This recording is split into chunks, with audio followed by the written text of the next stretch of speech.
Now, the future of sponsorships. Sustainability POV.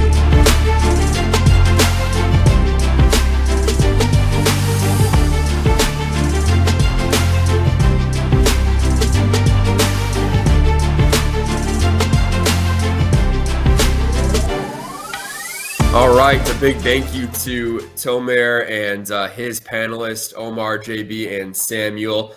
I love thinking ahead. Paris 2024, it'll be here before we know it, of course, but we got another Olympic Games coming up, in like 2 months already in Beijing. So that will be another amazing event, hopefully, to look forward to.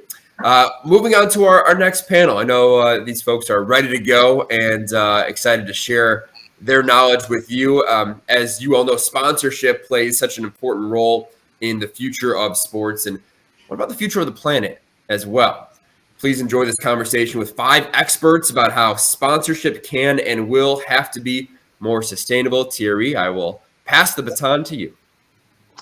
Thank you, Josh. Good morning, good afternoon, good evening, wherever you are in the world. My name is Thierry Borra. I'm the founder of Sport Models Consulting.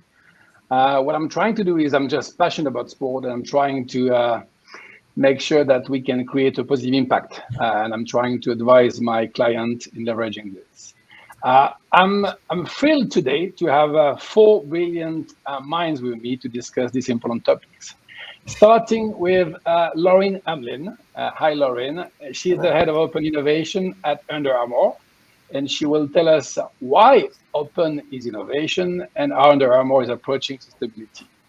We also have Craig Martin. He's the VP of Partnership at Elevate Sports Ventures, and which was launched 3 years ago by the 49ers, for whom Craig worked for many years.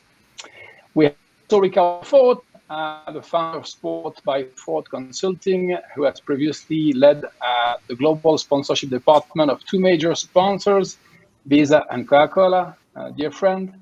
And last but not least, we have an athlete who plays at the heart, like it's traditional do, Melissa Wilson, a GB rower, who still aim to join the Olympics. We hope for Paris to see you there, Melissa.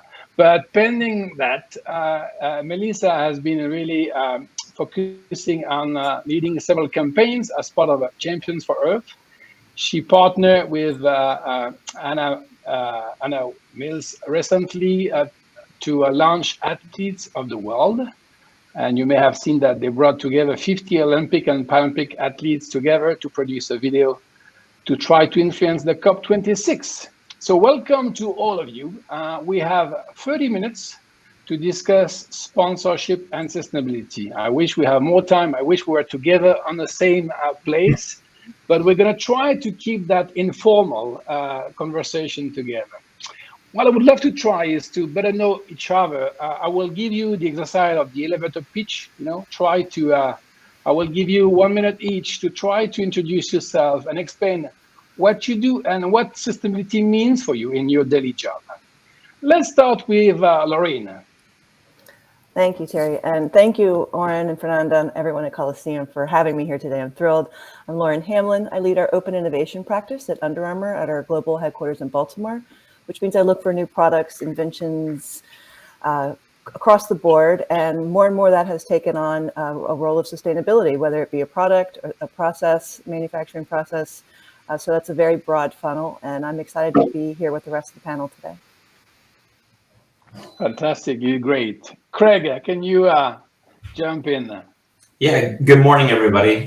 So Craig Martin, I lead our sponsorship team for Elevate Sports Ventures. So Elevate sits in a unique model where we connect brands with the rights holders, predominantly around new builds or big renovations. So sustainability is a part of our everyday conversation of how we're thinking about making it not just a platform, but actually walking the walk and bringing the brands and the rights holders on a journey together. Prior to this, I was on the rights holder side working with the San Francisco 49ers, Detroit Pistons, Atlanta Falcons. So spent a number of years on the rights holder side before we launched this about 3.5 years ago. Melissa, do you mind going up? Yeah, absolutely. So my background, as Thierry says, is as an athlete. I was part of the GB rowing team from 2016 to 2021. And since March 2020, I've been leading a few campaigns looking at how athletes move into this space with their voices, with their profile, and say, look, how do we advocate for sustainability and help be a positive influence in this climate space? So in September 2020, we had over 320 GB Olympians and Paralympians writing to the government calling for green recovery to the pandemic. Then, as you say, Hannah and I pulled together over 50 of the highest profile athletes from Tokyo 2020 ahead of COP26 to address world leaders straight on and say, look, this is the race we need to win. You guys are the people we need to do this. The COP26 is the Olympics of climate summits, and it's now that this sort of change needs to happen. Wonderful. And last but not least, Ricardo, who are you? Well, it's a pleasure to be with all of you, share the screen with all of you. I'm coming from many years working as a sponsor. As Thierry introduced me, I led the global sponsorship teams for Visa and the last several years for the Coca-Cola company.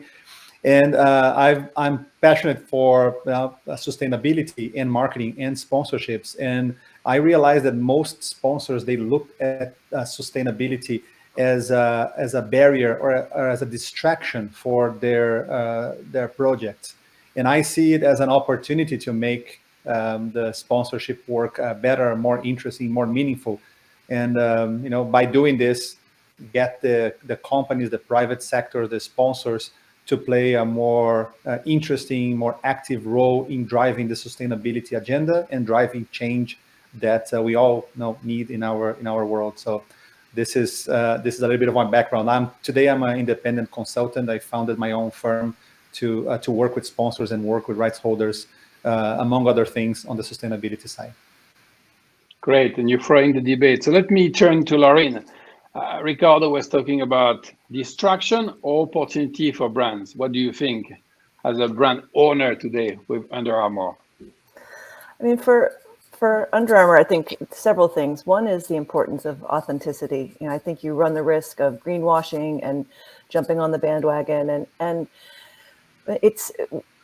we've always been sustainable as far as our apparel is concerned. I mean, you can always do things like take recyclable bottles and build shirts and shoes and that sort of thing. But I think it goes well beyond that. I think it's choosing partners, vendors, mills, factories who share your vision. And for us, we're seeing more and more with our athletes, particularly our student athletes. It's top of mind for them. They're not just looking; they're looking for sustainability by design. They want that built into the product, not just an add-on, so that they can say, "Oh, this shoe is totally recyclable," or "It's made from 70% post-recycled material." So it's at the heart of what we do. We have a chief sustainability officer now. Our apparel is sustainable by design. It's extruded polyester. It doesn't have any microfiber shedding. So there's that side of it. But then there's also the athlete and the sponsorship side, where we're starting to see contracts building that into their contract. Where before it was all gear based, now it's how much of it is going to be post-consumer content, and what does end of life look like for this pair of cleats that I'm going to wear on the soccer pitch, those sorts of things, which is new for us and exciting. But I think, athletes, particularly millennial athletes, I have two of them in my home who are 21 and 23. It's important to them, and they will take. Brand loyalty is not about brands anymore. It's what means something to the consumer. So I think we're at the very precipice of seeing a huge paradigm shift, which is exciting. Melissa, I mean, you have been involving a lot of athletes to try to change the current situation, and I'm sure you or the other athletes have been in contact with the brands or the sponsors. How do you see the brands? I mean, what they do with sustainability, is that enough? How do you see them engaging yourself? I think a lot of our focus is about where athletes sit with this and where federations and clubs and teams sit with this. And obviously that almost always in current sport involves relationships they have with brands. I think what we see and what we're doing with athletes in the world is sport has a massive opportunity here to be one of the real shifters here, to supercharge positive change and positive innovation. And I think it's that there's an opportunity to kind of flag the people who, as Lauren is saying, maybe greenwashing or sport washing, but there's also the opportunity to say, who are the players here who are really being innovative? Where's the green energy? Where's the solutions that we need? And with sponsorship, we've got the opportunity to give a platform to those. I mean, when we look at some of the figures involved, you've got 3.6 billion people watching the Rio Olympics, 3.5 billion people following football, 2.5 billion people following cricket. So if we give that platform over to some of the solutions, I think one of the things that we might do is draw a bit of a comparison from where we are now with sport and some of the high carbon polluting sponsors that are right across a lot of the billboards, and where we were in the 1990s, where you've got tobacco sponsors. I think 20 televised sports events just in the US, televised sports were being majorly sponsored by tobacco companies, and we're 30 years on. But I think that the new thing is the airlines, the car manufacturers, the Gazproms and things like that, and really air quality is such a key part of sport as well, that it's not just, this is something that directly impacts sports performance and also the lives of fans and everybody else, every other stakeholder in this. So I think we've got such an opportunity here to be leaders, and we want to make sure that we're on the right side of that divide in the next year, 2 years, 5 years, certainly. Well, we heard Melissa and Lauren was talking about the new generation, or the young generation wanted exactly what you described. Craig, you've been dealing with rights holders or advising rights holders. How do you see them approaching sustainability? Do you think they are ready? They're up to the expectation? What do you think about that? I think mostly with a leadership platform. And I think for the next generation, what we're seeing with these new builds from Mercedes-Benz Stadium all the way to Climate Pledge is the authenticity piece is huge. Sponsors understand that people can sniff out a fake. They can sniff out if you're just slapping a logo to, hopefully pacify, your sustainability at arm, that you actually need to be along for the journey. You need to be a partner in this process. So Climate Pledge obviously is the most recent example. They shut down operations for 6 weeks to meet with their Amazon with a Climate Pledge and actually make this building sustainable for every nook and cranny, think through every process. And I think that's going to be a little bit of the new generation for how we deal and do with work through sustainability. For us, the next generation, the next fans, all of our rights holders understand, the capturing the next generation, making sure we're speaking to who we want our audience to be. And I think this piece of it, is a perfect platform for brands and rights holders to come together and actually, do what's right and capture the next generation in that process. So I think from them, it's a little bit of the chicken and the egg sometimes of who's going to lead that. We're in, Seattle, it happened to be Amazon was a great leader and happened to have a lot of expertise. Mercedes-Benz did the opposite, to Melissa's point, of car manufacturer, but they wanted to build a sustainable stadium. So everything from the way the light hits the building to use less energy, the way the rainfall is captured and reclaimed, all of those things. I think, having somebody that actually helps shepherd that along, which is one piece of the process Elevate can help play, but making sure that we have a collective vision that we both understand where we're going and, can help partner to get there. Ricardo, you've been dealing with a lot of rights holders. What's your perspective on that? Well, some of them are better prepared or more aware than others. I've worked with sponsorship for 20 years, and I have seen this transition from sustainability is not part of the conversation to sponsorship is a problem for the conversation to sponsorship becomes an opportunity for the relationship between a good sponsor and a good rights holder. And when that happened is great because, today you see a lot of companies, motivated to sign sponsorships because of the sustainability impact that it can have. And I think that's a great transformation. And, when I look at some of these big deals happening today and they're not talking about it, I think just is a missed opportunity.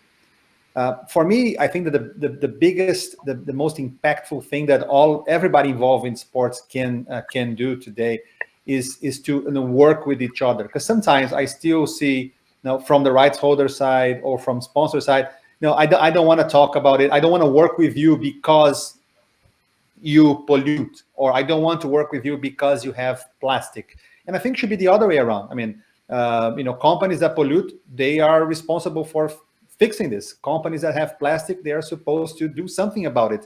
And by working with the sports, I think we have greater chances to address all these global problems that we have. So everybody work with sports.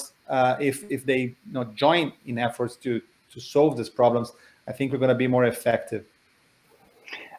Lauren, when we talked to prepare this panel, you explained to me what means the open innovation and how you invite everybody to contribute. Can you give us an idea on how Under Armour is inviting everybody to contribute, basically? Sure. So, innovation is a big buzzword. It's not new. And actually the term open innovation is not new either. It's been around for a very long time. But open innovation is just that. It is looking outside of the four walls of Under Armour to leverage the technology that's out there that we could bring back and put into one of the business units to fill a product line or a manufacturing process. When I first started 10 years ago, it was very physical product facing, but since then it's grown to include digital transformation tools, and more it's been a focus on sustainability, which I'm thrilled with. And that means, as I mentioned before, looking at not just product facing things, but for example, we're building a new campus in Baltimore, and we, from light pollution to the turf that we're going to put in and the track that we're going to put in, those are all things that, water consumption, those are things that our facilities team is really looking at very closely to make sure that we're using state-of-the-art technology. And I think the other piece that really resonated with me is linking arms and doing this together. No one's going to win sustainability, right? Like there's not going to be one, and there shouldn't be. We all need to link arms, whether we're competitors or not, to do the right thing. I sort of compare it to diversity, equity, and inclusion. That's something that you do not because it's the right thing to do. It's also good for business. So I think it's important that sports unites us in so many ways that there's such an opportunity here to use that toward the common good and sustainability. So with the open innovation practice, that's what I do. I go to, I don't go anywhere anymore, but I used to go to sports tech accelerator programs, look for new technologies. We have an online idea submission portal called Idea House. It sits on our UA.com site that anyone in the world can send their idea in, and we're unique in that, is that most other brands don't have that opportunity for their customers and consumers to send in their ideas. And that's a really huge portal for us to sort of get the pulse of what our consumers are thinking. And many of them are thinking about sustainability. So we all agree that we want to work together. Okay, fantastic. But how much opportunity do we have, really? I mean, we have the rights holders, the sponsors, the athletes. Melissa, have you been involved in such a forum where you have all these stakeholders on the table to talk about this topic? Do you think it exists today?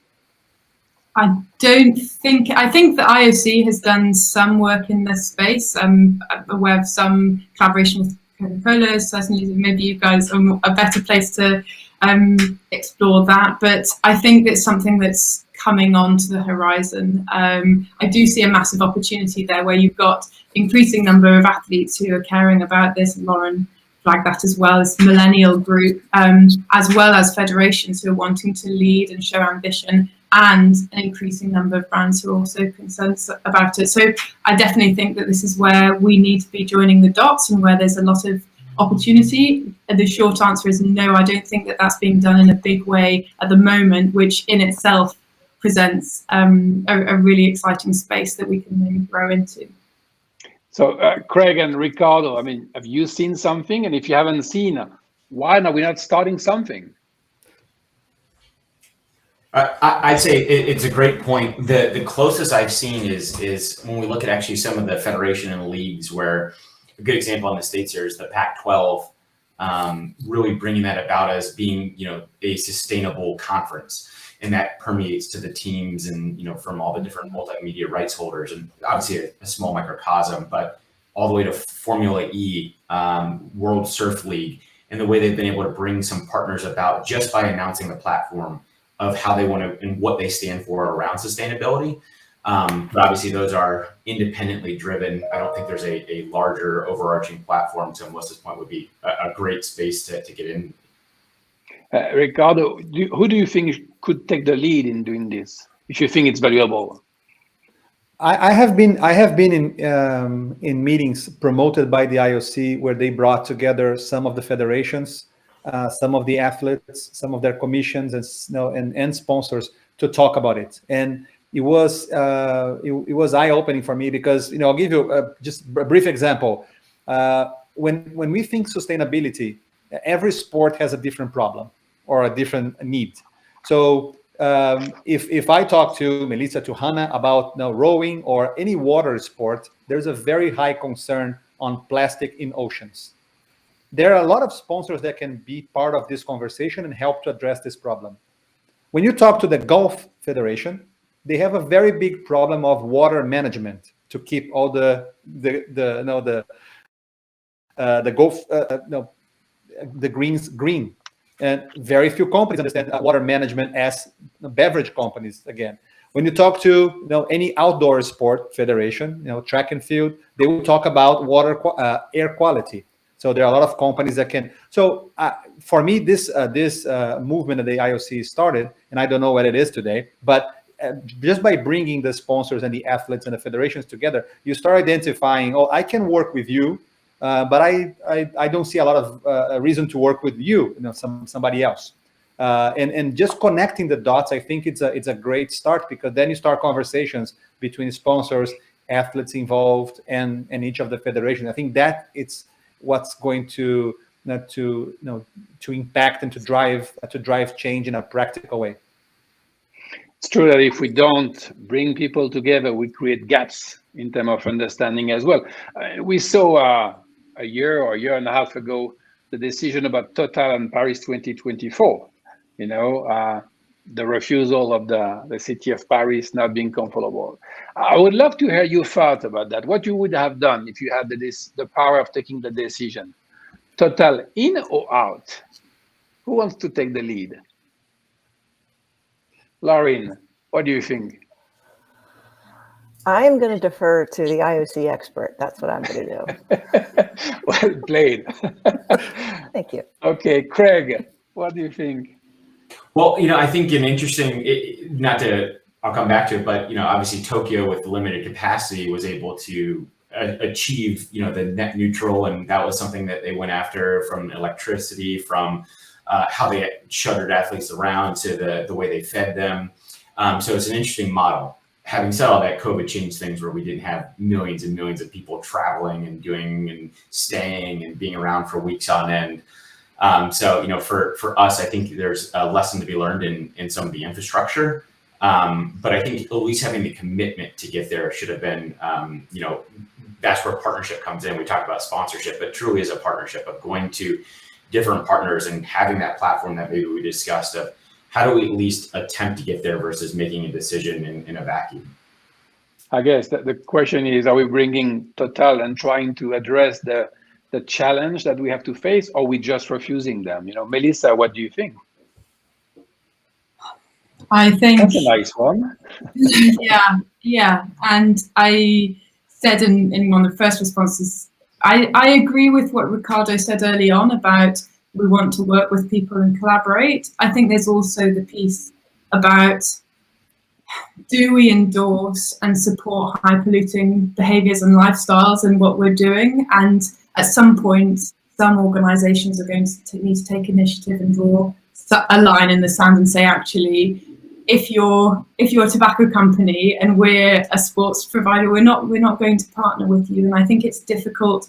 I would love if somebody on this panel were able to shift me away from that view, because there's one side of me that says, collaboration is absolutely necessary. We need to be joining arms and moving in the same direction, and it doesn't do to cut people off. We need to be moving with them, but at the same time, I think sponsorship is you are aligning your brand with another, and in that way aligning what you stand for and what you believe in and the solutions that you believe this other organization is offering. And if what price tag comes with selecting one sponsor who is high polluting over another, I think there's this quote that keeps coming in my mind around every time you spend money, you're casting a vote for the kind of world you want to live in. And here it's like, every time you align with your brand with another, you're also in some ways, I think, casting that same vote. So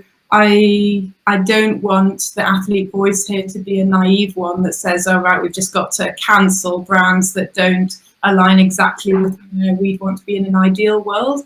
At the same time, I think especially these huge sporting brands that have massive followings, that comes with real meaningful opportunity to change other people's mindsets and set an example about who holds the solutions and what. Yeah, that's where I tussle, I guess. Maybe Ricardo, I will twist slightly the question for you. We go at some point where we have to balance two objectives. One, which is what Melissa was describing, to make our planet a better place to live. In the meantime, all the rights holders are looking for funding, revenue, to continue to survive or to develop or to grow. How to find that balance? And have you seen a lot of rights holders having a strategic approach and how they pick the sponsors? Well, picking sponsors is a privilege for very few rights holders. Most of them are struggling and fighting to find and to sign new contracts. So when you talk about the Olympic Games, when you talk about the FIFA World Cup, or you talk about the NFL, or some big, very visible events and properties, they have the privilege of doing this. But everybody else, they can't. So that's why you see a lot of compromises. They go to countries where the reputation is a problem. They sign sponsors where the reputation is a problem. So it is not an easy life to be a rights holder today for most of them. Having said that, and not knowing exactly the details of the total offer and the discussions with Paris, I still believe that engaging with them could have offered Paris an opportunity to influence their business, because they wanted so badly to be part of the Paris Games that just saying, no, you can't because this is who you are today, is not a solution. So both parties, they left with their needs unmet. So Total, they don't care about what Paris thinks anymore because they were not accepted. Paris wasn't able to influence what Total does because they are not talking to them anymore. So I would have hoped, in an ideal world, that they would engage, and by working together, Total could have committed to do things differently and maybe change a little bit that will have a bigger impact than not changing at all. And I think that is a missed opportunity for Paris, financially and in terms of impact for sustainability and driving a big company in France to do something different than the path that they chose. But again, we don't know the discussions. Maybe they discussed that and they were not able to do it. So with all these caveats, I think that in an ideal world, this is what I would have done. But I was reading an article recently about Brentford, a Premier League team, who decided to keep the jersey they have for the season for 2 seasons. So they don't release a new jersey with the opportunity to create more revenue and so on. But they were saying that they could afford that because of the TV rights that are much bigger that they get. So my question is sustainability something that is only for the rich? I mean, Ricardo, you mentioned the ones who do not have the privilege to choose the sponsors. How do they handle sustainability? What's their option? Craig, what do you think? Well, in my seat too, also, rights holders, our job is to secure the revenue for them. So a lot of times, anytime there's a new build or anytime they want to venture in, they need to know what their return on investment will be. And typically there is a big, the have and have not. So I think that's, again, where the angle of partnership does come in, because there are certain elements where, yes, like the rights holder can go out and they're going to do what they want to do. And, in some cases with the haves and have-nots, the haves can afford to do a big renovation or create a green sustainability platform or move to completely solar energy. But that comes at a significant cost. And a lot of times these clubs don't operate at the highest margins. Certain TV rights are better than others, as we know. and that's obviously a big driver of revenue. So, looking at, I don't think it's necessarily a have and have not, because you can always seek out the partnership to help build in and go and make sure you could, partner with a solar company, maybe give them some benefits at cost or for a trade or what have you. But it makes it much more difficult, obviously from a rights holder perspective, because at the end of the day, they are trying to run a business and are trying to turn a profit. So I think opening up some of those doors for the partnerships angle to help offset those is where they could come in and hopefully, marginalize some of that.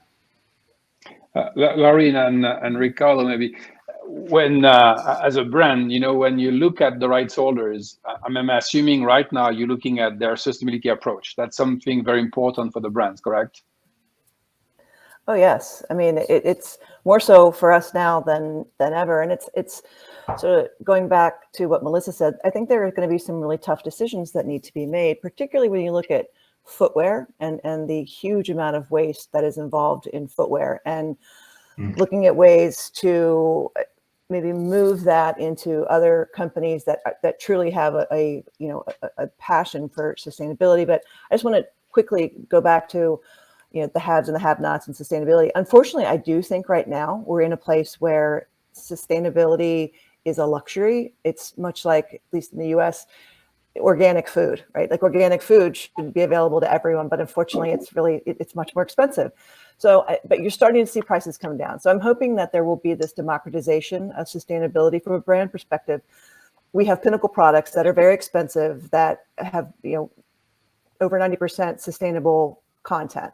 What I'm hoping is that as more and more mills, factories, vendors get on board and that bandwidth increases, that will bring the price down so that it will become an everyday thing, that it won't even be a choice anymore. It's like everything will be inherent in the product. That's what I think we're a ways away from that, but it will definitely take, collaboration from a great many partners. But I do think that I have to believe that that's the direction in which we're heading. Do you agree, Ricardo?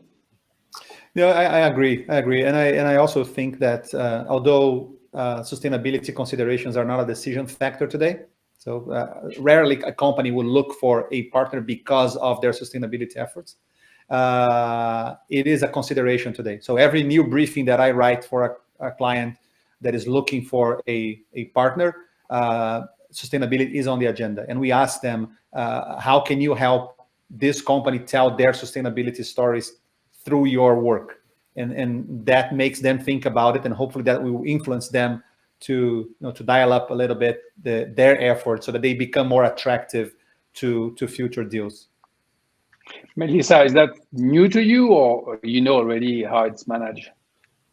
I certainly wouldn't say I was an expert. I think what is also giving me some hope in this is the opportunity for individual athletes, whatever the size of their team, to use their voice and their platform. And I think that, when Lauren flagged earlier the authenticity piece, in some ways, I think individual athletes within sport have a capacity to bypass or stay out of some of these really difficult conversations about how do we make something financially viable and only be pairing with brands who align with the very highest standard of sustainability. So it excites me that we're seeing more and more individual athletes like Patrick Bamford partnering with Hilo, and those sorts of opportunities. I think if with Hannah and I and what we're doing and other organizations in that space too, how can we maximize that? Because actually individual athletes often have millions of followers themselves alongside the club or the team or the federation that they're aligned with. So I think that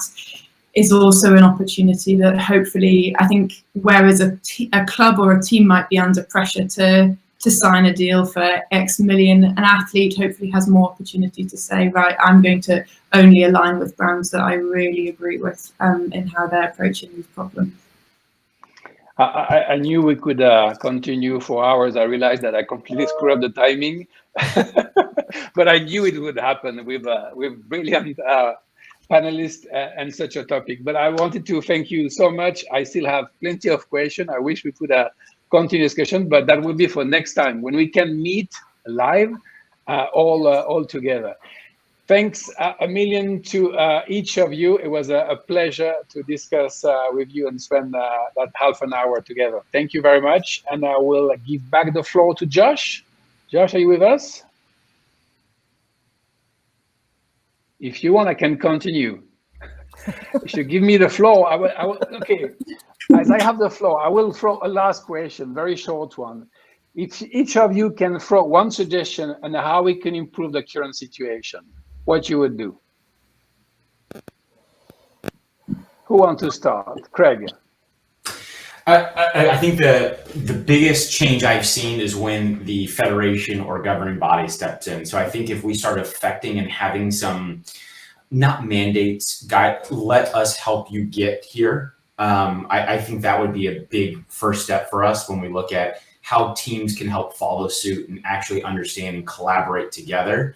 As rights holders, there's not actually a ton of information sharing that goes across typically.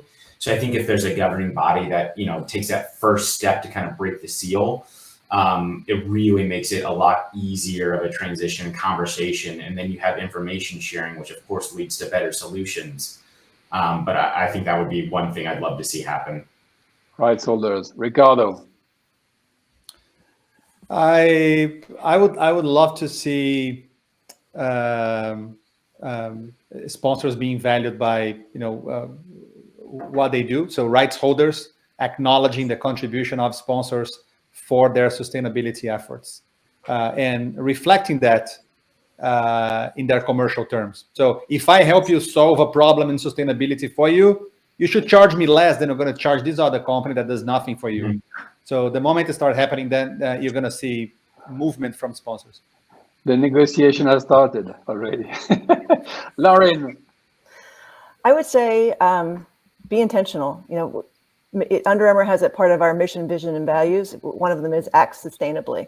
So it's part of our long-term strategy. And I think if you build that in and bake it into your mission, you have no choice but to put that into everything else that you do. And Melissa?